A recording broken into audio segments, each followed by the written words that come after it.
খবর করব আবার। আর আমরা খবর করি সাধারণ মানুষের জন্য, আপনাদের জন্য, আপনাদের উপকারের জন্য। কালকে করেছিলাম দুয়ারে সরকার ক্যাম্পের জন্য উৎসাহ ভাতা দেয় রাজ্য সরকার 5,000 টাকা করে, সেটা চলে যাচ্ছে অন্য অ্যাকাউন্টে। আর আজকে ক্যাশিয়ারকে শোকজ করলেন বিডিও। কথা বলবো প্রতিনিধি বিশ্বজিতের সঙ্গে। বিশ্বজিৎ, আমাদের খবরের জেরে বিডিও কি পদক্ষেপ করলেন? আবার ক্যাশিয়ার তো বিডিওর দিকেই অভিযোগের আঙুল তুলেছিলেন।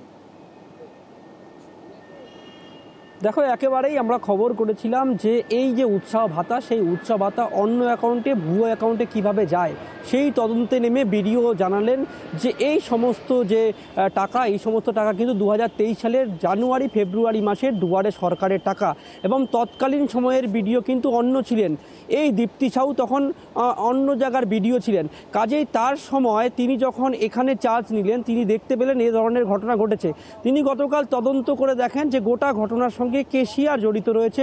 তাই কেশিয়ারকে তিনি কিন্তু শোকজ করেছেন এবং কেশিয়ারকে দায়িত্ব দেওয়া হয়েছে এই যে 4টি টাকা তারা কিভাবে এলো এবং পুরো টাকাটি যেন ফের ট্রেজারিতে পাঠানো হয়, সেই প্রক্রিয়াও কিন্তু বিডিও কাজ শুরু করেছেন। তবে তোমাকে জানিয়ে রাখি যে বিডিও পরিষ্কারভাবে কথা জানাচ্ছেন যে বিডিও অফিসের কিছু কর্মীরা কিন্তু এর সঙ্গে যুক্ত আছে।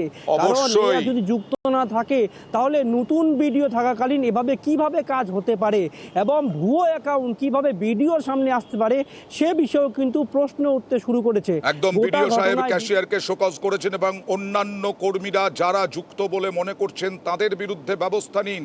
আমরা খবর করি সাধারণ মানুষের জন্য, আমরা খবর করলাম, তার 24 ঘন্টার মধ্যেই এই পদক্ষেপ প্রশাসনের সাধুবাদযোগ্য।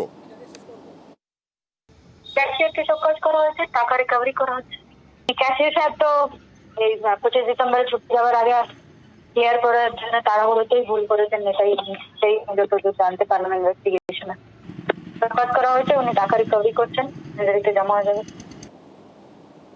আর আবার বলবো, প্রতিদিন এই 12টা থেকে 1টা ব্রেকলেস প্রায় একদম টানা চোখ রাখুন আমার সঙ্গে। আর দেখুন জেলার বিভিন্ন সমস্যা, বেআইনি অবৈধ কাজ, সব 12টা থেকে 1টার মধ্যে। একটু পরেই আমার সহকর্মী অতনু নিয়ে আসছে আরো বিভিন্ন খবর স্টুডিও থেকে।